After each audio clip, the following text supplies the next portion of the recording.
श्री परमात्मने नमः। श्री राम जय जय राम। श्री वाल्मीकि रामायण बालकांड 29वां सर्ग। विश्वामित्र जी का श्री राम से सिद्ध आश्रम का पूर्व वृतांत बताना और उन दोनों भाइयों के साथ अपने आश्रम पर पहुंचकर पूजित होना। अपरिमित प्रभावशाली भगवान श्री राम का वचन सुनकर महातेजस्वी विश्वामित्र ने उनके प्रश्न का उत्तर देना आरंभ किया। महाबाहु श्री राम, पूर्व काल में यहाँ देव वंदित भगवान विष्णु ने बहुत वर्षों एवं 100 युगों तक तपस्या के लिए निवास किया था। उन्होंने यहाँ बहुत बड़ी तपस्या की थी। यह स्थान महात्मा वामन अवतार धारण करने को उद्धित हुए श्री विष्णु का अवतार ग्रहण से पूर्व आश्रम था। इसकी सिद्धाश्रम के नाम से प्रसिद्धि थी, क्योंकि यहाँ महातपस्वी विष्णु को सिद्धि प्राप्त हुई थी। जब वे तपस्या करते थे, उसी समय विरोचन कुमार राजा बलि ने इंद्र और मरुद गणों सहित समस्त देवताओं को पराजित करके उनका राज्य अपने अधिकार में कर लिया था। वे तीनों लोकों में विख्यात हो गए थे। उन महाबली महान असुरराज्य ने एक यज्ञ का आयोजन किया। उधर बलि यज्ञ में लगे हुए थे, इधर अग्नि आदि देवता स्वयं इस आश्रम में पधार कर भगवान विष्णु से बोले, सर्वव्यापी परमेश्वर, विरोचन कुमार बलि एक उत्तम यज्ञ का अनुष्ठान कर रहे हैं। उनका वह यज्ञ संबंधी नियम पूर्ण होने से पहले ही हमें अपना कार्य सिद्ध कर लेना चाहिए। इस समय जो भी याचक इधर उधर से आकर उनके यहाँ याचना के लिए उपस्थित होते हैं, वे गो, भूमि और सुवर्ण आदि संपत्तियों में से जिस वस्तु को भी लेना चाहते हैं, उनको वे सारी वस्तुएं राजा बलि यथावत रूप से अर्पित करते हैं। अतः विष्णु, आप देवताओं के हित के लिए अपनी योग माया का आश्रय ले वामन रूप धारण करके उस यज्ञ में जाइए और हमारा उत्तम कल्याण साधन कीजिए। हे श्री राम, इसी समय अग्नि के समान तेजस्वी महर्षि कश्यप धर्म पत्नी अदिति के साथ अपने तेज से प्रकाशित होते हुए वहां आए। वे 1 सहस्त्र दिव्य वर्षों तक चालू रहने वाले महान व्रत को अदिति देवी के साथ ही समाप्त करके आए थे। उन्होंने वरदायक भगवान मधुसूदन की इस प्रकार स्तुति की, भगवान आप तपोमय हैं, तपस्या की राशि हैं, तप आपका स्वरूप है, आप ज्ञान स्वरूप हैं। मैं भली भांति तपस्या करके उसके प्रभाव से आप पुरुषोत्तम का दर्शन कर रहा हूँ। प्रभो, मैं इस सारे जगत को आपके शरीर में स्थित देखता हूँ। आप अनादि हैं। देश काल और वस्तु की सीमा से परे होने के कारण आपका यदि मंथम रूप से निर्देश नहीं किया जा सकता। मैं आपकी शरण में आया हूँ। कश्यप जी के सारे पाप धुल गए थे। भगवान श्री हरि ने अत्यंत प्रसन्न होकर उनसे कहा, महर्षि तुम्हारा कल्याण हो। तुम अपनी इच्छा के अनुसार कोई वर मांगो, क्योंकि तुम मेरे विचार से वर पाने के योग्य हो। भगवान का यह वचन सुनकर मरीच नंदन कश्यप ने कहा, उत्तम व्रत का पालन करने वाले वरदायक परमेश्वर, संपूर्ण देवताओं की, अदिति की तथा मेरी भी आपसे एक ही बात के लिए बारंबार याचना है। आप अत्यंत प्रसन्न होकर मुझे वह एक ही वर प्रदान करें। भगवान निष्पाप नारायण देव, आप मेरे और अदिति के पुत्र हो जाएं। असुर सूदन, आप इंद्र के छोटे भाई हो और शोक से पीड़ित हुए इन देवताओं की सहायता करें।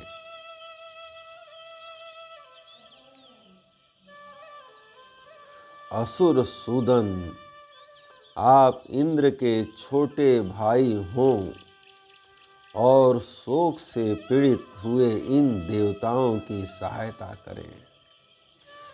देवेश्वर भगवान, आपकी कृपा से यह स्थान सिद्धाश्रम के नाम से विख्यात होगा।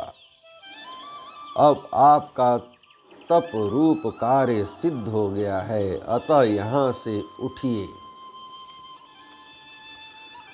तदंतर महातेजस्वी भगवान विष्णु अदिति देवी के गर्भ से प्रकट हुए और वामन रूप धारण करके विरोचन कुमार बलि के पास गए। संपूर्ण लोकों के हित में तत्पर रहने वाले भगवान विष्णु बलि के अधिकार से त्रिलोकी का राज्य ले लेना चाहते थे। अतः उन्होंने 3 पग भूमि के लिए याचना करके उनसे भूमि दान ग्रहण किया और तीनों लोकों को आक्रांत करके उन्हें पुनः देवराज इंद्र को लौटा दिया। महातेजस्वी हरि ने अपनी शक्ति से बलि का निग्रह करके त्रिलोकी को पुनः इंद्र के अधीन कर दिया। इन्हीं भगवान ने पूर्व काल में यहाँ निवास किया था, इसलिए यह आश्रम सब प्रकार के श्रम दुख शोक का नाश करने वाला है। उन्हीं भगवान वामन में भक्ति होने के कारण मैं भी इस स्थान को अपने उपयोग में लाता हूँ। इसी आश्रम पर मेरे यज्ञ में विघ्न डालने वाले राक्षस आते हैं। पुरुष सिंह यहीं तुम्हें उन दुराचारियों का वध करना है। श्री राम, अब हम लोग उस परम उत्तम सिद्धाश्रम में पहुंच रहे हैं। तात, वह आश्रम जैसे मेरा है वैसे ही तुम्हारा भी है। ऐसा कहकर महामुनि ने बड़े प्रेम से श्री राम और लक्ष्मण के हाथ पकड़ लिए और उन दोनों के साथ आश्रम में प्रवेश किया। उस समय पुनर्वसु नामक 2 नक्षत्रों के बीच में स्थित तुषार रहित चंद्रमा की भांति उनकी शोभा हुई। विश्वामित्र जी को आया देख सिद्धाश्रम में रहने वाले सभी तपस्वी उछलते कूदते हुए सहसा उनके पास आए और सबने मिलकर उन बुद्धिमान विश्वामित्र जी की यथोचित पूजा की। इसी प्रकार उन्होंने उन दोनों राजकुमारों का भी अतिथि सत्कार किया।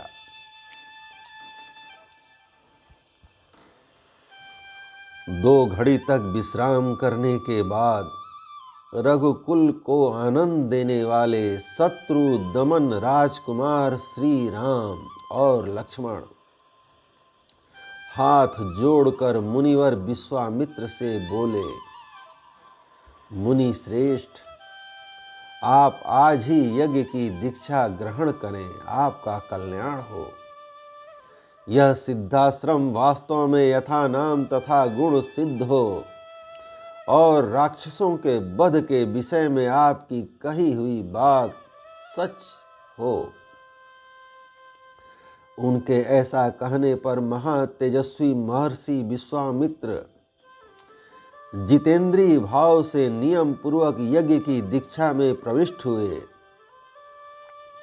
वे दोनों राजकुमार भी सावधानी के साथ रात व्यतीत करके सवेरे उठे और स्नान आदि से शुद्ध हो प्रातः काल की संध्योपासना तथा नियम पूर्वक सर्वश्रेष्ठ गायत्री मंत्र का जप करने लगे।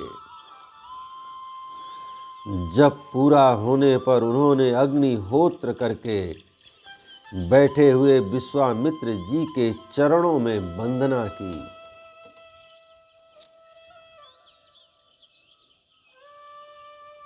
इस प्रकार श्री वाल्मीकि निर्मित आर्ष रामायण आदि काव्य के बालकांड में 29वां सर्ग प्रभु श्री राम की कृपा से पूर्ण हुआ।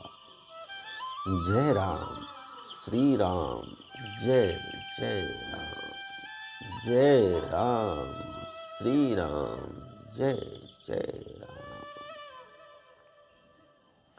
30वां सर्ग श्री राम द्वारा विश्वामित्र के यज्ञ की रक्षा तथा राक्षसों का संहार।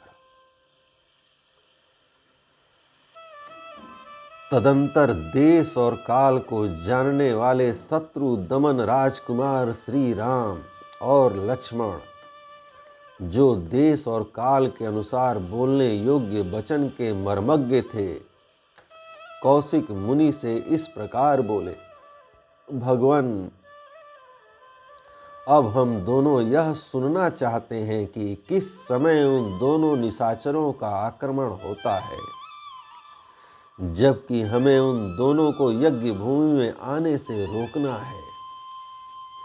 कहीं ऐसा न हो असावधानी में ही वह समय हाथ से निकल जाए, अतः उसे बता दीजिए।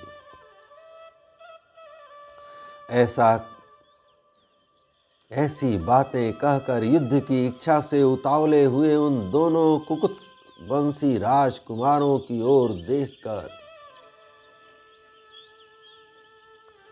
वे सब मुनि बड़े प्रसन्न हुए और उन दोनों बंधुओं की भूरी भूरी प्रशंसा करने लगे। वे बोले, ये मुनिवर विश्वामित्र जी यज्ञ की दीक्षा ले चुके हैं, अतः अब मौन रहेंगे।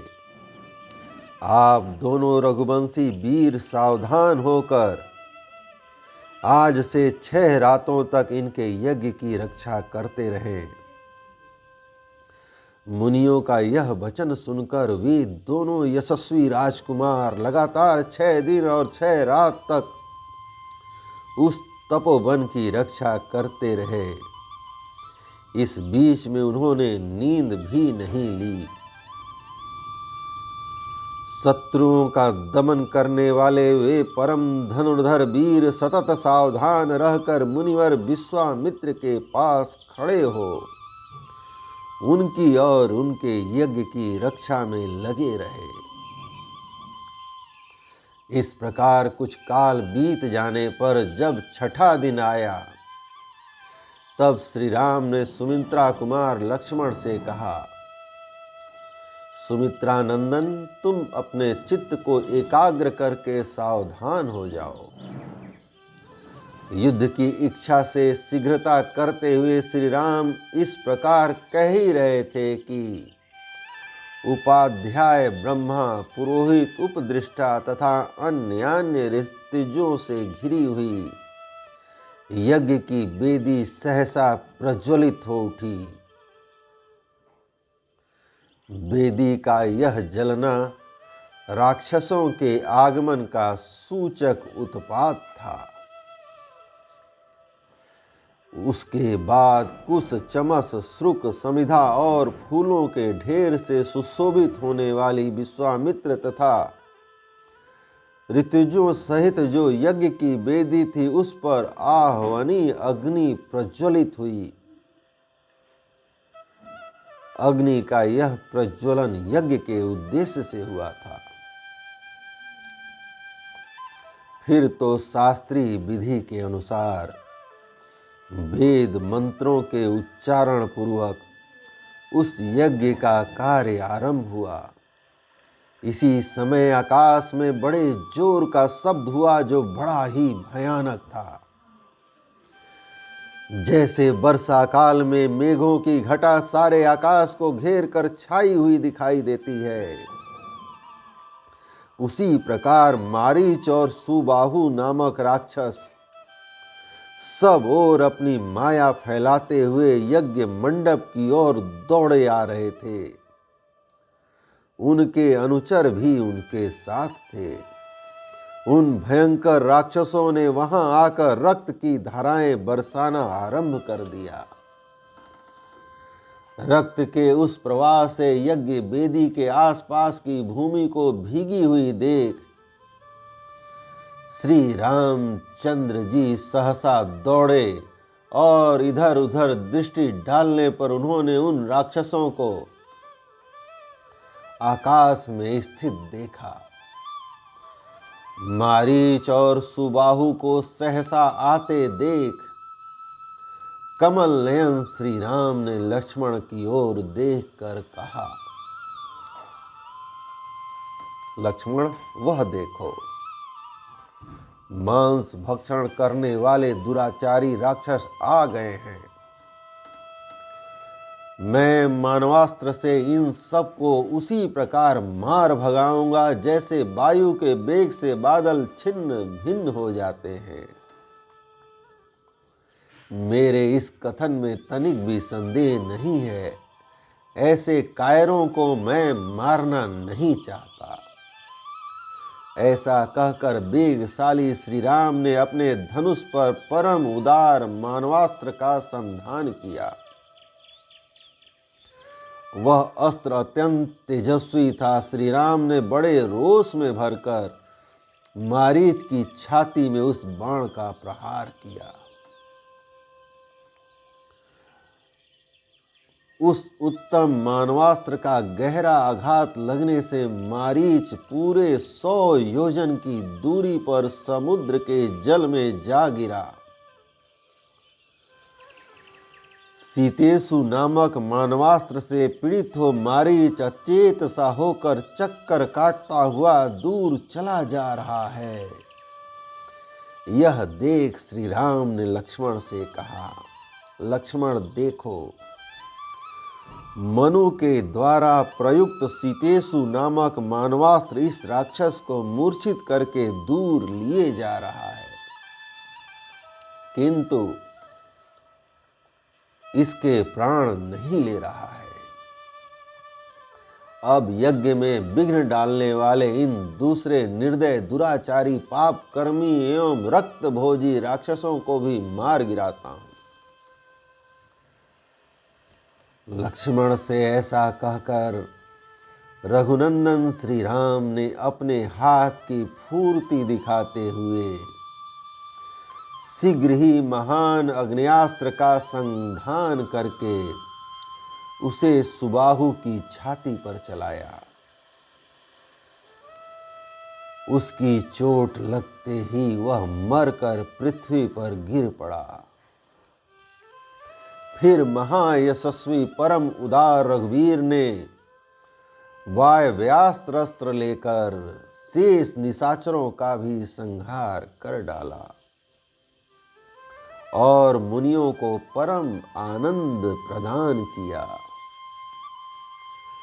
इस प्रकार रघुकुल नंदन श्री राम यज्ञ में विघ्न डालने वाले समस्त राक्षसों का वध करके वहां ऋषियों द्वारा उसी प्रकार सम्मानित हुए जैसे पूर्व काल में देवराज इंद्र असुरों पर विजय पाकर महर्षियों द्वारा पूजित हुए थे। यज्ञ समाप्त होने पर महामुनि विश्वामित्र ने संपूर्ण दिशाओं को विघ्न बाधाओं से रहित देख श्री रामचंद्र जी से कहा, महाबाहो, मैं तुम्हें पाकर कृतार्थ हो गया। तुमने गुरु की आज्ञा का पूर्ण रूप से पालन किया। महायशस्वी वीर, तुमने इस सिद्धाश्रम का नाम सार्थक कर दिया है। इस प्रकार श्री रामचंद्र जी की प्रशंसा करके मुनि ने उन दोनों भाइयों के साथ संध्योपासना की। इस प्रकार श्री वाल्मीकि निर्मित आर्ष रामायण आदि काव्य के बालकांड में 30वां सर्ग प्रभु श्री राम की कृपा से पूर्ण हुआ। जय राम, श्री राम, जय जय राम।